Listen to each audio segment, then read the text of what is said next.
দাদাৰ শেষ নিশা, শতিকাৰ শ্ৰেষ্ঠ অসমীয়াৰ শেষ নিশা, যুগনায়কজনৰ শেষ নিশা। এয়াই হয়তো তেওঁৰ সেই মায়াবী ৰাতি। অসমক সাৰে ৰাখি তেওঁ নিজেই শুই আছে গভীৰ প্ৰশান্তিত, যি প্ৰশান্তি খুব জৰুৰী আছিল। আজি শুৱক, কোনেও আমনি নকৰে আপোনাক। লুইতৰ পাৰত আজি যে তেওঁৰ শেষ নিশা।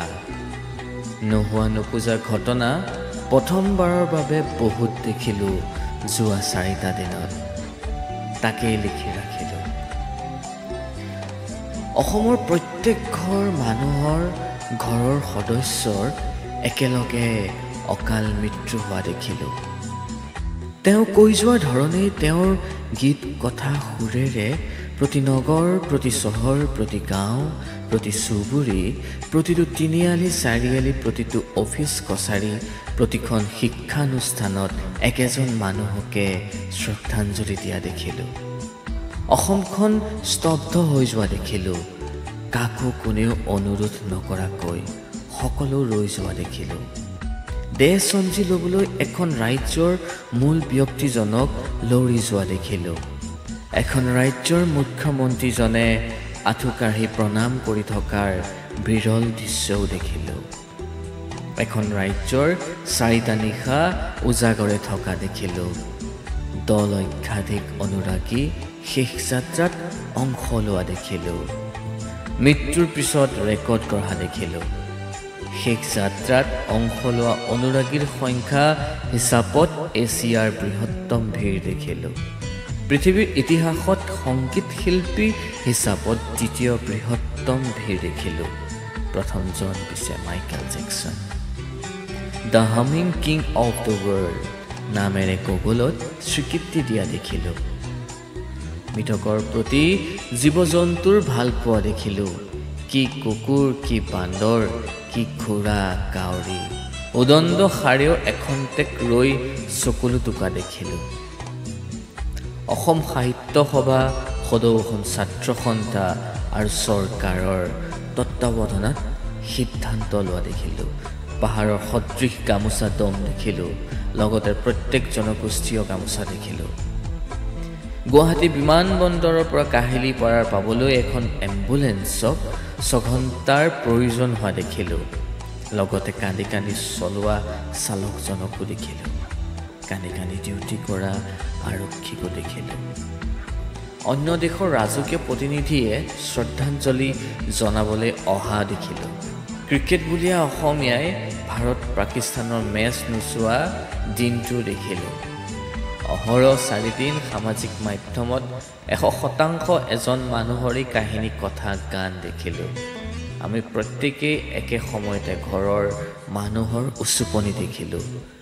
ৰজাবিহীন সাম্ৰাজ্যত প্ৰত্যেকৰ চকুত অনাগত ভৱিষ্যতৰ দুৰ্ভাৱনতা আৰু আশংকা দেখিলোঁ। একেই সময়তে মঠ মন্দিৰ, সত্ৰ, নামঘৰ, মছজিদত শ্ৰদ্ধাঞ্জলি দিয়া দেখিলোঁ। প্ৰত্যেকজন শিল্পীৰ চকুত চকুলো দেখিলোঁ। কাৰোবাৰ মৃত্যুত চৰকাৰী কাৰ্যালয়, শিক্ষানুষ্ঠান বন্ধ হোৱা দেখিলোঁ। পৰীক্ষা পিছুৱাই দিয়া দেখিলোঁ। সকলো দল সংগঠন আৰু ৰাজনৈতিক দলসমূহ একগোট হোৱা দেখিলোঁ। ভৱিষ্যত প্ৰজন্মৰ বাবে হাত ভৰিৰ চাপ সংৰক্ষণ কৰা দেখিলোঁ। অন্ত্যেষ্টিক্ৰিয়া নকৰি কাৰোবাৰ দেহটো সংৰক্ষণ কৰা দাবী দেখিলোঁ।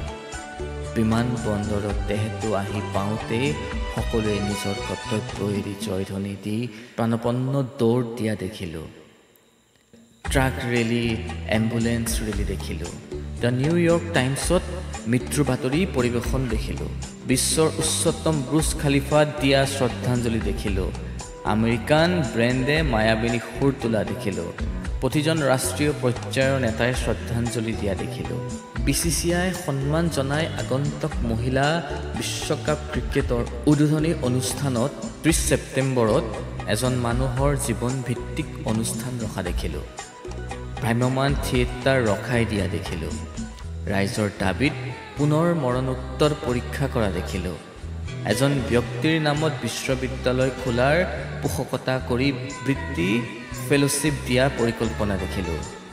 শ্ৰদ্ধাঞ্জলি অনুষ্ঠান কৰিবলৈ নিদিয়াত বিশ্ববিদ্যালয়ৰ উপাচাৰ্যক মাৰপিট কৰা দেখিলোঁ আত্মহত্যা আৰু চেষ্টা কৰা দেখিলোঁ ৰেলৱে ষ্টেচনৰ সাউণ্ড সিস্টেমত বিশেষ এজনৰ গান বজা শুনিলোঁ কেতিয়াও নঘটা প্ৰকৃতিৰ নানা ৰূপ দেখিলোঁ সেই বিশেষ ব্যক্তিজনৰ আকৃতিৰ একাধিক ডাৱৰৰ চপৰা দেখিলোঁ ওলোটা ৰামধেনু দেখিলোঁ কেতিয়াও নেদেখা অদ্ভুত আকৃতিৰ ৰঙীন মেঘ দেখিলোঁ কতো বৰষুণ নহয় কেৱল সেই বিশেষ ব্যক্তিজনৰ কাষত বৰষুণ হোৱা দেখিলোঁ অসম সাহিত্য সভাই ভাৰত ৰত্ন উপাধি প্ৰদানৰ বাবে দাবী জনোৱা দেখিলোঁ ৰ'ব আৰু ঢেৰ দেখিলোঁ ৰৈ যোৱা বহু আশা দেখিলোঁ আটাইতকৈ দামী সংগীত শিল্পীজনৰ অনাটন দেখিলোঁ আটাইতকৈ চেনেহৰ সম্পত্তিৰ প্ৰতি কৰা এচাম দানৱৰ